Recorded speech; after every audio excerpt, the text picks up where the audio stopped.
en vivo. Regresamos. Mesa de análisis.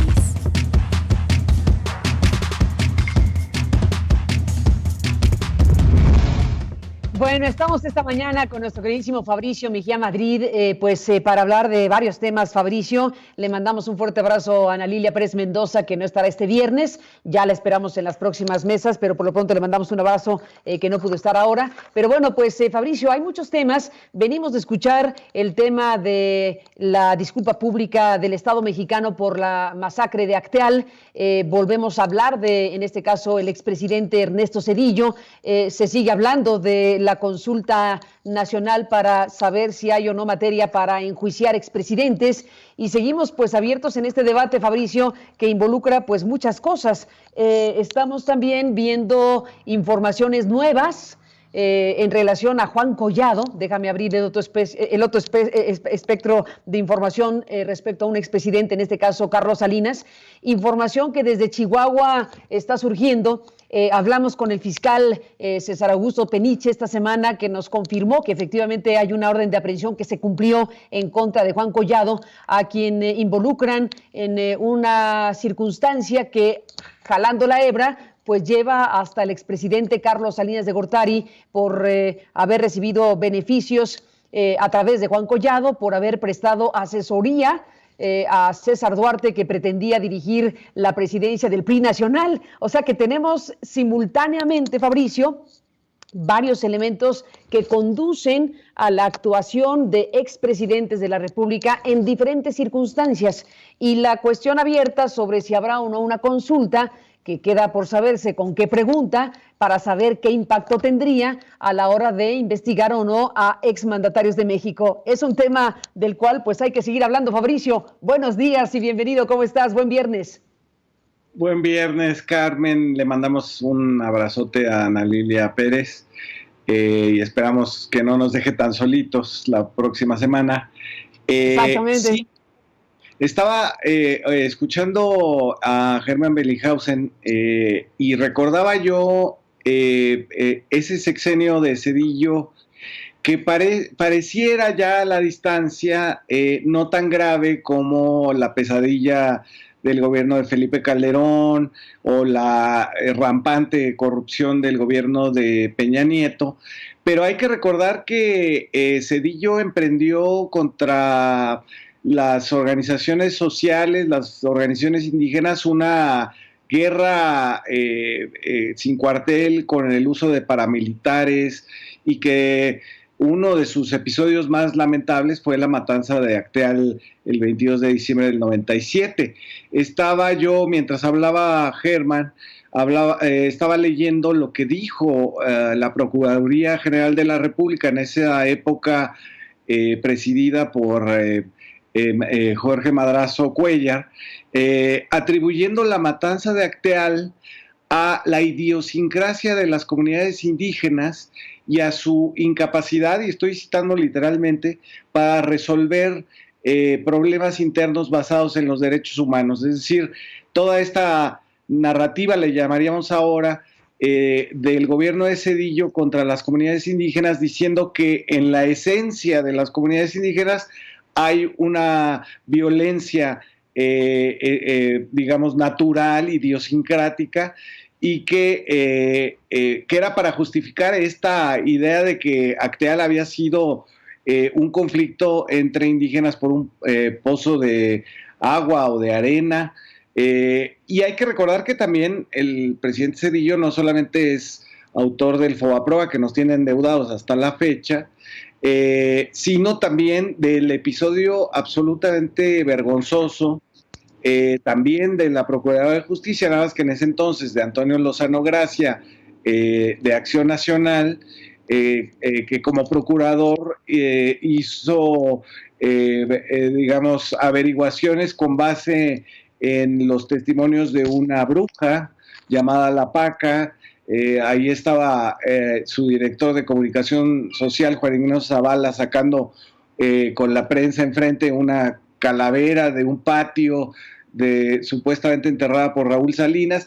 Un episodio verdaderamente vergonzoso, que no desmerece en nada frente a la guerra contra el narcotráfico de Felipe Calderón, y ahora sabemos su servicio al cártel de Sinaloa, y por otra parte, pues la descomunal corrupción en obras, en sobornos, etcétera, de la administración de Peña Nieto.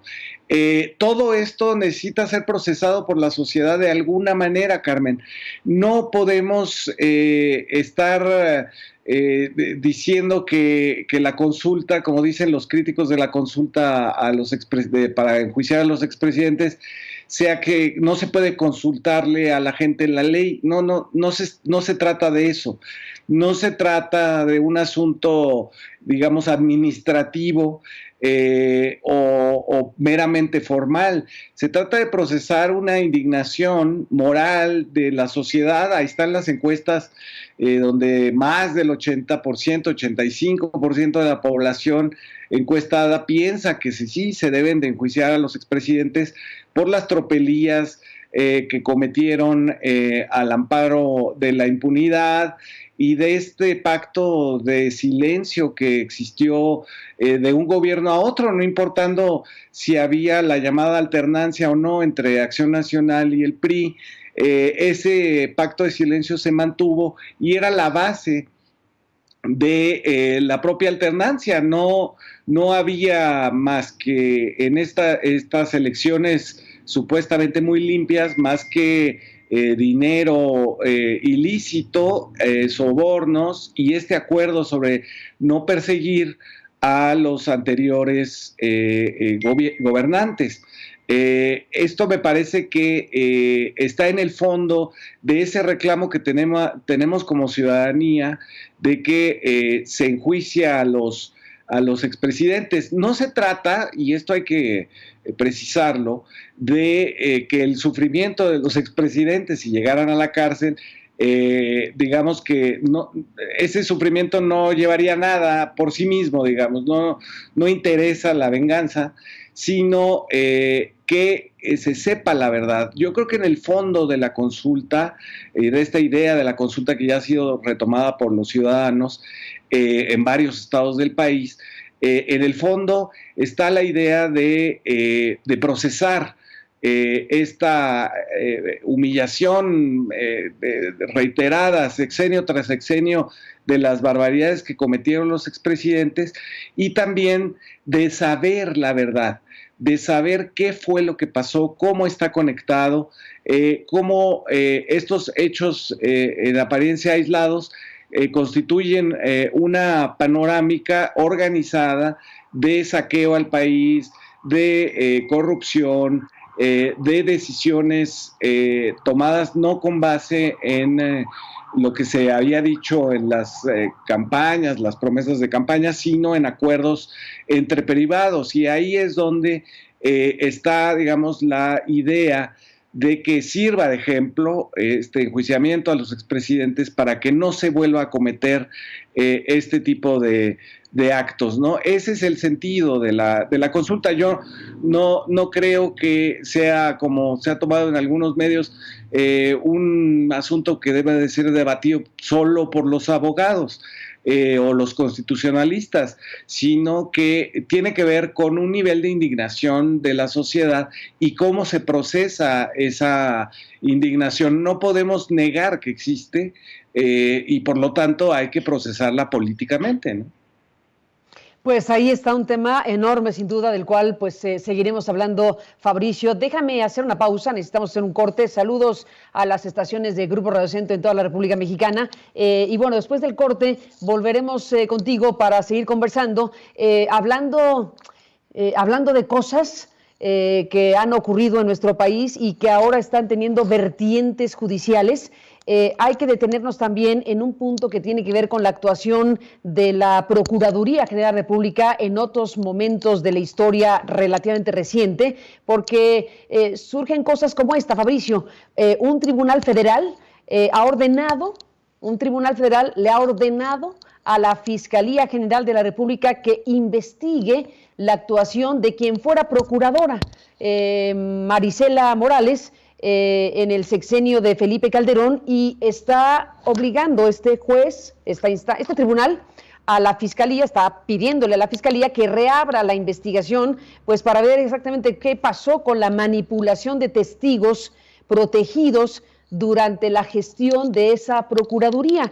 Y ahí el personaje que aparece en escena es Javier Herrera Valles, comisionado general de la Policía Federal, al que metieron a la cárcel, al que le hicieron pasar momentos muy complicados por haber denunciado y haber expuesto lo que él veía en relación a la conducta y a la relación de Genaro García Luna, precisamente sobre su gestión en aquel entonces. Así que se abren otras vertientes, Fabricio, que tienen que ver también con la actuación, en este caso judicial, que están empujando para que las propias instancias del Estado mexicano, con consulta o sin ella, pues se dirijan a revisar la actuación de funcionarios del Estado mexicano, del gobierno mexicano, que vinculan pues directamente a figuras, en este caso, como las de Felipe Calderón, que desde luego tuvo una procuraduría que realizó conductas bastante deplorables, como esta que le costó la cárcel a alguien que señaló con nombre y apellido a Genaro García Luna, en aquel entonces siendo comisario de la Policía Federal.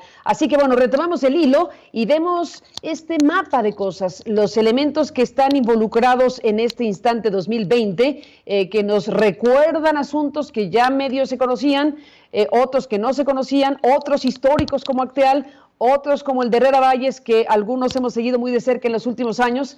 Y bueno, pues materia prima tenemos de sobra. Fabricio, volvemos contigo.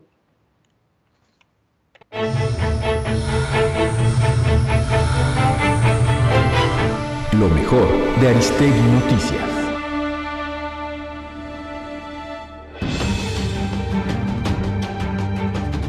El presidente Andrés Manuel López Obrador confirmó que el exsecretario de Medio Ambiente y Recursos Naturales, Víctor Manuel Toledo, recibió protección porque fueron a tirarle al patio de su casa algunos químicos. En el caso de Víctor Manuel sí, fueron a tirarle al patio de su casa químicos y lo protegimos. Es muy incómodo, ¿no?, para el que no está acostumbrado a tener protección, pero consideramos que era necesario, se le dio protección. Sí, creo que hay una investigación, pero no pasó afortunadamente a mayores. López Obrador reveló que durante la negociación del contrato colectivo de trabajo de Pemex, la anterior dirigencia sindical ofreció mantener los privilegios para la cúpula, a cambio de aceptar un aumento en la edad de retiro de los trabajadores. Cuando se estaba negociando el contrato colectivo para los trabajadores de Pemex, nos llegó el ofrecimiento de los líderes de ese entonces de que mantuvieran sus privilegios y a cambio el gobierno se iba a ahorrar mucho dinero porque ellos iban a aceptar que en la revisión del contrato se aumentara la edad de jubilación de los trabajadores. López Obrador dijo que los partidos deberían ceder de manera voluntaria la mitad de su presupuesto de campañas, etiquetarlo para salud o, en concreto, para la vacuna contra el COVID-19. Debería salir de los mismos partidos, de manera voluntaria, decir, vamos a recibir para las campañas la mitad, y vamos a entregar el 50% para salud, inclusive etiquetarlo, destinarlo a la vacuna. Consulta esta y toda la información en www.aristeguinoticias.com. Buzón de voz. Envíanos un mensaje de voz por WhatsApp al 5574 32 32 73, 5574 32 32 73. Incluye tu nombre y lugar donde vives. Tu opinión nos importa.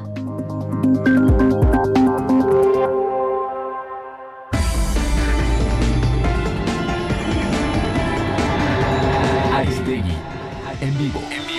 Continuamos.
...2020, la pandemia. José Ramón Cosío. Viernes, 12 del día, tiempo del centro. En vivo por www.aristeguinoticias.com.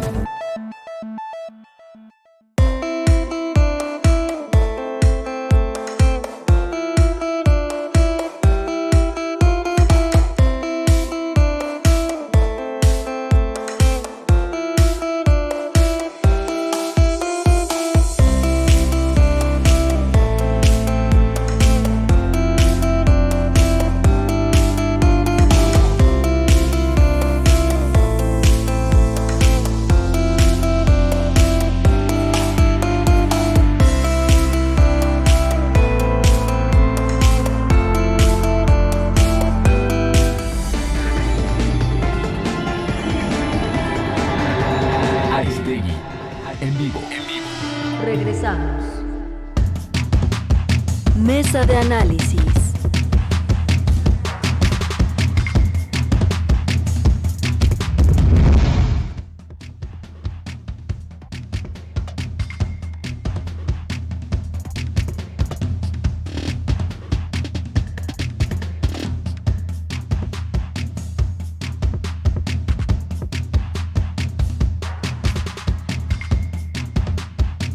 Bueno, entramos, Fabricio Mejía, en esta conversación. Entramos pues en la parte de una charla que te proponemos para compartirla con el público sobre estas otras declaraciones que se han dado hace ratito en la conferencia de prensa por parte del presidente sobre la consulta para enjuiciar o no a expresidentes de la República. Bueno, dice el presidente que es mejor que dejarla al Ministerio Público. Es todo un tema, porque hay un debate sobre si se está introduciendo un factor de consulta cuando ya hay carpetas de investigación abiertas de antes y de ahora que pueden involucrar eventualmente a las figuras de los expresidentes. Pero lo que plantea el presidente López Obrador esta mañana es que la consulta para decidir procesar o no a expresidentes pues acaba siendo un buen ejercicio y es mucho mejor que dejarlo al Ministerio Público. En esta conferencia dice que la ley establece que el resultado de la consulta podría ser vinculatorio si hay una participación mayor al 40% y bueno, pues tiene casi carácter obligatorio para, bueno, si es vinculante, pues es obligatorio para la autoridad y por lo tanto una fuerza tremenda, lo que pudiera resultar precisamente de esta consulta. Dice López Obrador, Fabricio, que no es la decisión de un solo hombre, de una sola mujer, de una autoridad, sino que sería la propia sociedad la que en todo caso asumiría esa responsabilidad a través de una consulta. Y pues el debate está abierto, Fabricio. Al final de cuentas, hay quien dice pues que dejen al Ministerio Público, a la Fiscalía General de la República, ya podrían hacerlo hoy mismo si se quisiera, porque en su condición de expresidentes ya podrían ser llamados a cuentas si se decide hacerlo así, sin necesidad de una consulta. Así que bueno, pues hay toda una discusión, Fabricio, al respecto. Sí, lo que yo me refería con procesar la indignación pues casi unánime de la sociedad mexicana con los expresidentes sea precisamente a eso, a darle una inscripción política a la idea de la justicia.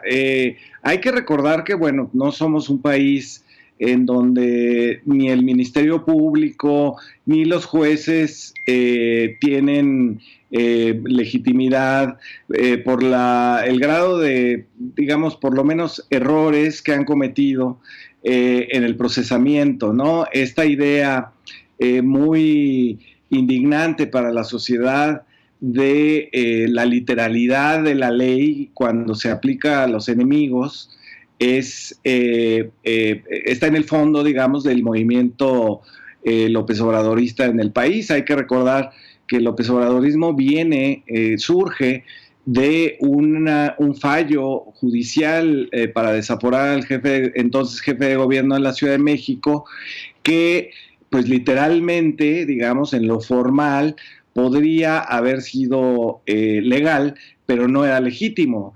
Y entonces hay un movimiento llegan al Zócalo, se calcula 1.200.000 personas, capitalinos, defendiendo pues al jefe de gobierno y la legalidad entendida como justicia y no solamente como algo que está ahí escrito en una ley.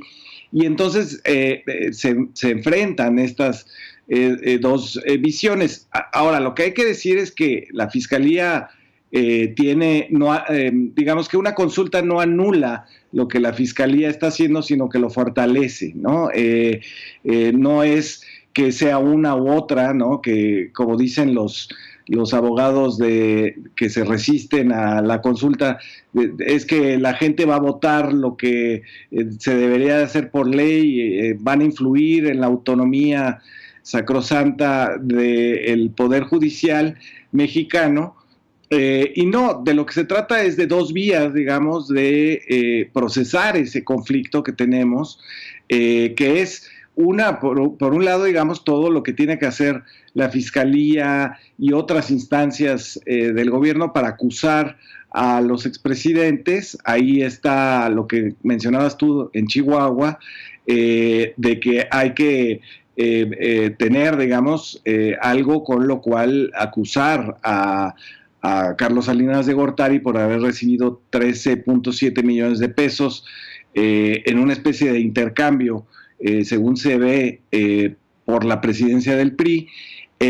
Y por otra parte, la otra vía es involucrarnos como sociedad en la consulta. Esto es importante porque no hay, digamos, una transformación real de las prácticas políticas, de los malabares a los que están acostumbrados los políticos en México sin la opinión de la ciudadanía, y esa opinión no es necesariamente la de los medios de comunicación, tiene que expresarse y procesarse de otra manera, y una de ellas es la consulta, que no anula efectivamente lo que está haciendo la Fiscalía, sino que le da un respaldo, ¿no? Hay una idea, digamos, de que sin ese respaldo popular, los ministerios públicos pueden incurrir en errores, en formalismos, en